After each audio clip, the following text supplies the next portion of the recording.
बंगाल से तस्वीरें आ रही हैं दर्द की, घरों से पलायन की, महिलाओं के रोने की, चीखने की। लेकिन अजीब विडंबना है, इन चीखों पर कम बात हो रही है, बात हो रही है वोट की। बात उन लोगों की चोट की कम हो रही है, बात इस बात की ज़्यादा हो रही है कि कौन सा वोट कहाँ जाएगा, किसका वोट सधेगा, किसका वोट नहीं सधेगा। बंगाल, आखिर बंगाल में इस बवाल के बाद क्या आप ये कह सकेंगे कि बंगाल में डर नहीं है? लेकिन ममता बनर्जी कह रही हैं कि बंगाल आज़ाद है, बंगाल में डर नहीं है। डर तो उत्तर प्रदेश में है, डर योगी के राज में है, योगी भोगी है। आप डिबेट को कहां ले जाते हैं? आप जब भी राजनेताओं के साथ आप बात कीजिए, सवाल कीजिए, लोग कह रहे हैं कि बंगाल में अराजकता चरम पर है, राष्ट्रपति शासन की मांग कर रहे हैं, बर्खास्त करने की मांग कर रहे हैं ममता सरकार को। जोगी बड़ो बड़ो बात कर रहा है, सबसे बड़ा भोगी है। महाकुंभ में कितना लोगों का मौत हुआ, कितना लोगों ने इंजर्ड हुआ, कोई लिस्ट ऑफ पब्लिकली दिया? आप देख रहे होंगे बंगाल जल रहा है, वहां की मुख्यमंत्री चुप है, दंगाइयों को शांति दूत कहती है। अरे लातों के भूत बातों से कहां मानने वाले हैं? और ममता कह रही हैं कि बंगाल तो ठीक है, बंगाल में ऑल इज वेल। मौलानाओं के साथ मीटिंग करती हैं और फिर ये उस मीटिंग में ये कहती हैं कि योगी भोगी है, अपना महाकुंभ देख ले, अपने यहाँ का इलाका देख ले। ये जो डिबेट का डाइवर्जन है, इसको क्या कहेंगे आप? बिल्कुल सर, क्योंकि अब मुझे लगता है कि ये योगी वर्सेस ममता हो गया है। योगी आदित्यनाथ भी बहुत कुछ बोले हैं कि ममता बनर्जी के लिए कि अगर बंगाल में हालात ठीक नहीं हुए हैं तो मुझे अपना सुदर्शन चक्र हमें निकालना पड़ जाएगा, ऐसी स्थिति आ जाएगी कि बीजेपी ने इनडायरेक्टली ये चीज़ बोली है। इवन योगी ने भी बोला है कि जैसे उन्होंने यूपी में बोला था जब बहुत सारी पहले हिंसा हुई है तो बटोगे तो कटोगे, इस तरीके की बात उन्होंने बोली थी। तो अब साफ तौर पर ममता बनर्जी भी योगी आदित्यनाथ पर सवाल खड़े कर रही हैं, उनको टारगेट कर रही हैं कि आप पहले उत्तर प्रदेश को संभालें, फिर हम अपना काम कर ही रहे हैं वेस्ट बंगाल में। तो मुझे लगता है कि अब ये दोनों आपस में अपनी बातों को रख रहे हैं। लेकिन अब सर आप भी इस पर क्या कहना चाहेंगे? देखिए, ममता बनर्जी ने गलत नहीं कहा है कि डर तो असल डर तो यूपी में है। फ़र्क है इसमें, फ़र्क यह है कि यूपी में गुंडे, उपद्रवियों, हिंसा करने वालों में डर है और पश्चिम बंगाल में शरीफ लोगों में डर है। डर का ये फ़र्क है। उन्होंने गलत नहीं कहा कि डर यूपी में है, यूपी में बहुत डर है। यूपी में जितना डर है सचमुच कहीं और डर नहीं है पूरे हिंदुस्तान में। लेकिन किसको? गुंडे को, मवालियों को, उपद्रवियों को। और पश्चिम बंगाल में अभी भी सैकड़ों लोग बगल के मालदा ज़िले में स्कूल में शरण लिए हुए हैं, वहाँ से जिनको अपना घर बार छोड़ के भागना पड़ा। वो कौन थे वो लोग? कोई लेना देना हिंसा से नहीं, कोई लेना देना पॉलिटिक्स से नहीं, और रोज़ कमाने खाने वाले लोग हैं वो। तो बंगाल में डर शरीफ लोगों में है। अब रही बात राजनीति की, तो ममता बनर्जी की राजनीति ही पूरी इसी पे टिकी हुई है। ममता बनर्जी के लिए अगर मुसलमान को अगर वो बांध के ना रख सके तो उनका पॉलिटिकल एग्जिस्टेंस पर सवाल खड़ा हो जाएगा।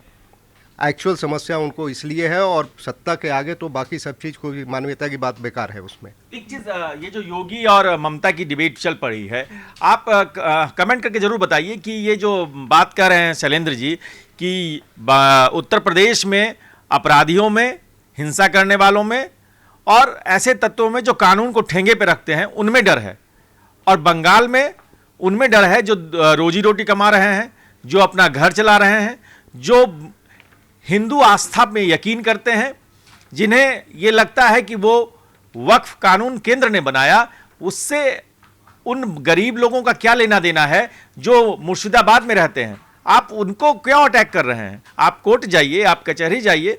तो ये एक दो डिबेट चल रही है, आप भी कमेंट करके हमें बताइए ताकि इस बहस को हम और आगे ले जाएं।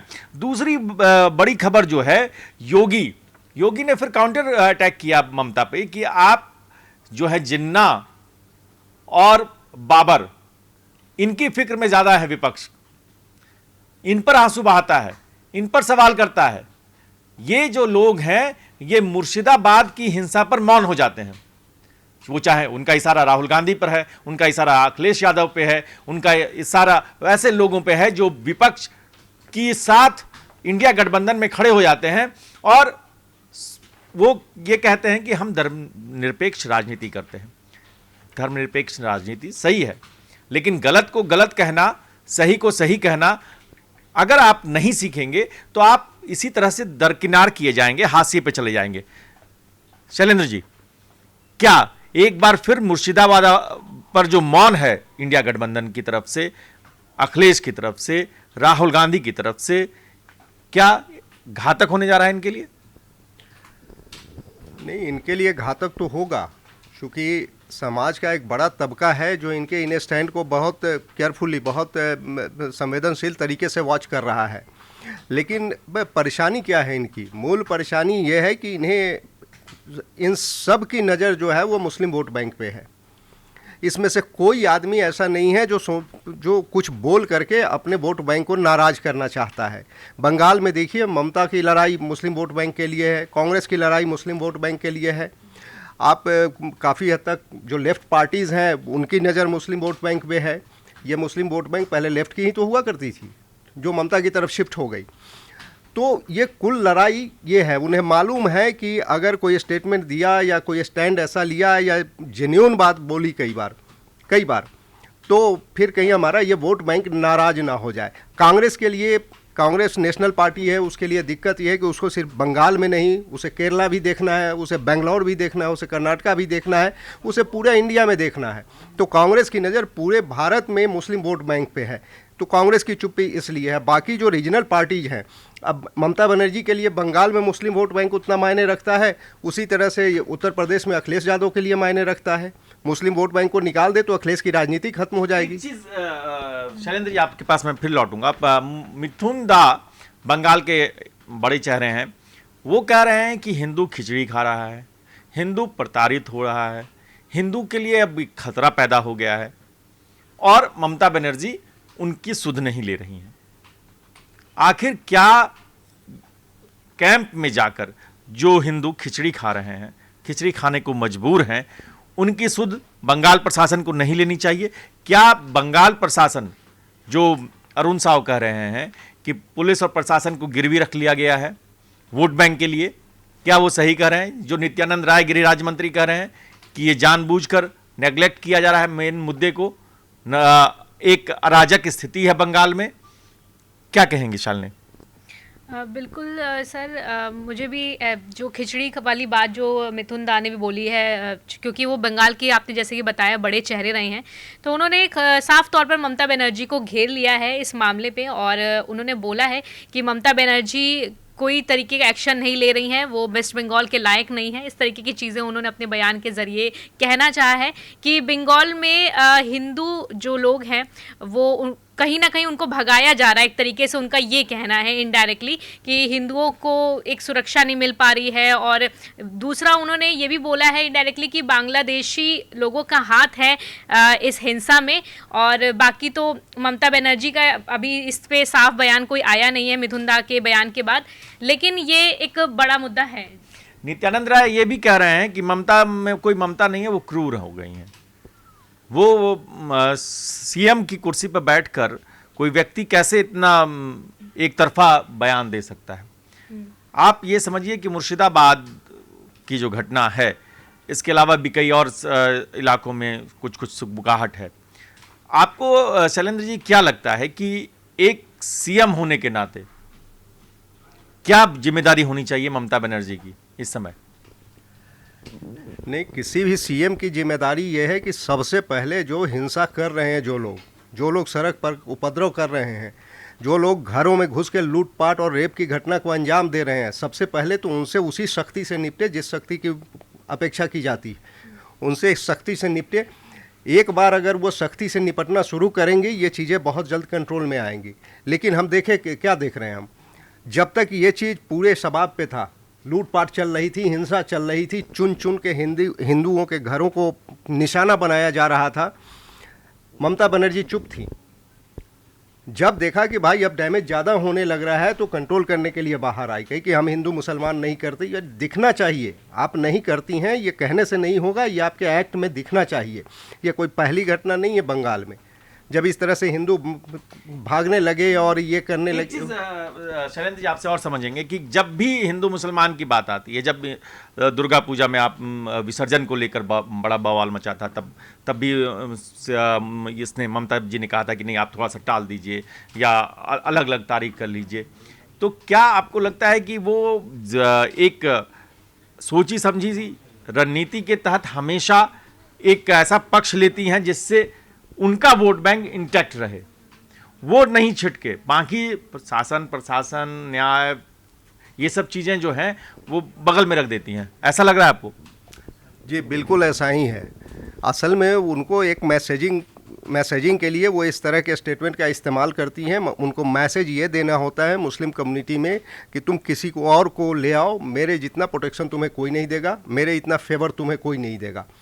तो ये एक मैसेज उनको देना होता है और ये पॉलिटिकल मैसेजिंग के लिए वो ये काम करती हैं। चाहे दुर्गा पूजा का विसर्जन हो, मूर्ति विसर्जन हो, या फिर प्रतिमा विसर्जन हो, या कोई और भी जुलूस वगैरह की बात हो, आप हम देखिएगा हमेशा कोर्ट को दखल देना पड़ता है ज़्यादातर टाइम पे। कोर्ट के दखल के बाद ही फिर हिंदू कम्युनिटी अपने हिसाब से चीज़ें लेकर के निकलता है उसके बाद। तो ममता बनर्जी के लिए ये कोई नई बात नहीं है। एक चीज़ शालिनी से भी समझेंगे और आपको भी बताएंगे, लेकिन न्यूज़ कॉरिडोर्स के तमाम दर्शकों से हम अपील यही करेंगे कि आप बंगाल में अमन, इसके लिए जो कुछ कर सकते हो करें। आप किसी तरह की अफवाह पर न जाएं, सोशल मीडिया पर किसी ऐसे वीडियो को देखकर भड़के नहीं। ये वीडियो कहीं का भी हो सकता है। कल भी हमने आपको बताया था, पहले भी हमने बताया था कि कई लोग इस तरह के एक्टिव हो जाते हैं जो चाहते हैं कि इसमें आग में घी डालने का काम करते हैं। उन्हें आपके अमन चैन से कोई मतलब नहीं है। आम लोगों के लिए इस समय बंगाल के जो हिंदू हैं, मुसलमान हैं, जो भी हैं, उनके लिए अमन बेहद मायने रखता है, क्योंकि आप किसी की कठपुतली बनेंगे, नुकसान आपका होगा। हम अब ये समझने की कोशिश करते हैं हम शालिनी से। शालिनी, ये बताइए कि अब केंद्र सरकार की क्या जिम्मेदारी बनती है? क्या पश्चिम बंगाल में राष्ट्रपति शासन लगाया जा सकता है? क्या एक मैसेज दे सकती है? बार बार ये कहा जाता है कि जब भी कोई अराजक स्थिति बनती है तो यहां से, केंद्र से वार्निंग दी जाती है, सख्ती बरती जाती है, सेंट्रल फोर्सेस भेज दी जाती है, लेकिन अभी तक ऐसा नहीं किया मोदी सरकार ने कि सरकार को बर्खास्त कर दें। बंगाल में कई समय से ऐसा चल रहा है। तो ये क्या लोकतंत्र के लिए यह बेहतर है, वार्निंग देना, या बर्खास्त करने लायक एक माहौल बन गया है? सर देखिए, जैसे कि पहले भी जो हिंसा ही हुई है, जैसे मणिपुर हिंसा हो गई या फिर आपकी नागपुर हिंसा हुई, और अब वेस्ट बंगाल की हिंसा, ये बहुत ज़्यादा चर्चा में है। और केंद्र सरकार की भी अब मुझे लगता है कि इसमें एक्शन ले लेना चाहिए। वैसे तो अभी खबर आई है कि कुछ 1-2 दिन से चीज़ें नॉर्मल हुई हैं, लेकिन केंद्र सरकार ने भी साफ तौर पर ये चीज़ कहा है कि ममता बनर्जी को उन्होंने एकदम क्लियरली ये चीज़ बोल दिया है कि अब अगर आप कुछ नहीं कर पाई तो अब हमें अपना सुदर्शन चक्र निकालना पड़ेगा, मतलब हमें राष्ट्रपति शासन लगाना पड़ेगा। तो मे भी हो सकता है कि मैं तो यही मानती हूँ कि अगर ममता बनर्जी की वैसे हाथ में बहुत कुछ है, अगर वो नहीं कर पा रही हैं तो केंद्र सरकार को अब एक्शन ले लेना चाहिए इस पर। केंद्र सरकार को एक्शन ले लेना चाहिए। मणिपुर में राष्ट्रपति शासन लगाया गया, बाद में बहुत हिंसा के बाद स्थितियां अभी संभली नहीं है, लेकिन बंगाल में अभी लॉ एंड ऑर्डर स्टेट का मसला है। एक मौका उनको मिलना चाहिए या राष्ट्रपति शासन लगा देना चाहिए। शैलेंद्र जी बहुत सीनियर जर्नलिस्ट हैं, वो चीज़ों को बहुत बारीकी से समझते हैं और वो डेमोक्रेसी को मजबूत बनाए रखने की बात भी करते हैं। क्या लगता है आपको कि डेमोक्रेसी के लिहाज से अभी क्या करना चाहिए, वार्निंग या राष्ट्रपति शासन? नहीं, देखिए हमारे संविधान में ऐसी व्यवस्था है कि हर चीज़ के लिए राष्ट्रपति शासन, बीजेपी ऐसी पार्टी रही है जो राष्ट्रपति शासन का विरोध करती रही है, मतलब सरकारों को बर्खास्त कर बीजेपी बड़ी भुक्तभोगी रही है इसकी खुद की। बाबरी मस्जिद जब विध्वंस हुआ था तो कई राज्यों में उसकी सरकारें बर्खास्त कर दी गई थी। तो बीजेपी इसका विरोध करती रही है और अभी तक का जो ये तीसरा कार्यकाल है प्रधानमंत्री मोदी जी का, तो अब तक उन्होंने इस चीज़ को मेंटेन रखा है। तो डेमोक्रेसी में बार बार सरकारें बर्खास्त करने के लिए बहुत स्पेस होता नहीं है। लेकिन यह है कि केंद्र के पास पावर है, केंद्र को दखल देने का अधिकार है, उसके पास ये पावर भी है, तो राइट टाइम पर इंटरवेंशन बहुत ज़रूरी है कि स्टेट गवर्नमेंट को भी कोई क्लियर कट मैसेज देना ज़रूरी है। हम ये देखते हैं कि चीज़ें जब हो जाती है, जिसको मरना है मर जाए, जिसके साथ जो होना है हो जाए, जब चीज़ें जब अति क्रॉस कर जाती है उसके बाद देखते हैं कि फिर उस पर पॉलिटिक्स शुरू होती है और उस पर तो उसके बाद की जो लिपापोती का मामला होता है टोटल, तो केंद्र सरकार के पास ये अधिकार है और केंद्र सरकार चाहे तो इंटरवेन कर सकती है, करना चाहिए भी इसमें। ये जो शैलेंद्र जी थोड़ा बहुत बैलेंस बनाकर बात करने की कोशिश कर रहे हैं। उनका कहना है कि ऐसा ना हो कि स्थितियां ज़्यादा बिगड़ें, कई लोगों की जान चली जाए, उसके बाद एक्शन हो, उसके पहले एक्शन हो जाना चाहिए। अब इसमें यह है कि आप ग्राउंड जीरो पर केंद्रीय सुरक्षा बल उतारें, उनको लेकर उनको ये करें कि सेंटर से कमांड जाए, डीएम प्रशासन जो है, प्रशासनिक अधिकारियों से गृह मंत्रालय लगातार नज़र बनाए हुए है, वहाँ ऐसा एक्शन हो जिससे कि नॉर्मलसी जितनी जल्दी हो सके आ जाए। आप भी कमेंट करके हमें बताइए कि एक चीज़ मैं और हाँ। कहना चाह रहा था, सॉरी, मैं ये कहना चाह रहा था कि पॉलिटिक्स का लेवल क्या है इसको देखिए। अब से पहले हम में से शायद ही किसी ने सुना होगा जो इस तरह के दंगे फसाद में किसी ने जो आप नेशनल सिक्योरिटी फोर्सेज है उसकी भूमिका बताई हो। ये पहली बार हम लोग सुन रहे हैं कि ममता बनर्जी कह रहे हैं कि बीएसएफ दंगा भड़का रही है। मतलब ये लेवल है पॉलिटिक्स का, मतलब अपीजमेंट के लिए किस लेवल तक पॉलिटिक्स हो रही है। मैं एक बार दर्शकों से पूछना चाहूँगा, आप ये बताइए कि क्या बंगाल में जो बवाल है उसके लिए जिम्मेदार कौन है? ममता बनर्जी? क्या केंद्र सरकार को अब दखल दे देना चाहिए? क्या राष्ट्रपति शासन लगा देना चाहिए? क्या केंद्रीय सुरक्षा बलों की कोई भूमिका आप देख रहे हैं? क्या है आपके मन में, कौन गुनहगार है? आप जरूर कमेंट करके हमें बताइए। हम इस चर्चा को और आगे बढ़ाएंगे, कुछ और अपडेट के साथ फिर लौटेंगे। देखते रहिए न्यूज़ कॉरिडोर्स। न्यूज़ कॉरिडोर्स आप हमें यूट्यूब पर, इंस्टाग्राम पर, एक्स पर और फेसबुक पर फॉलो कर सकते हैं।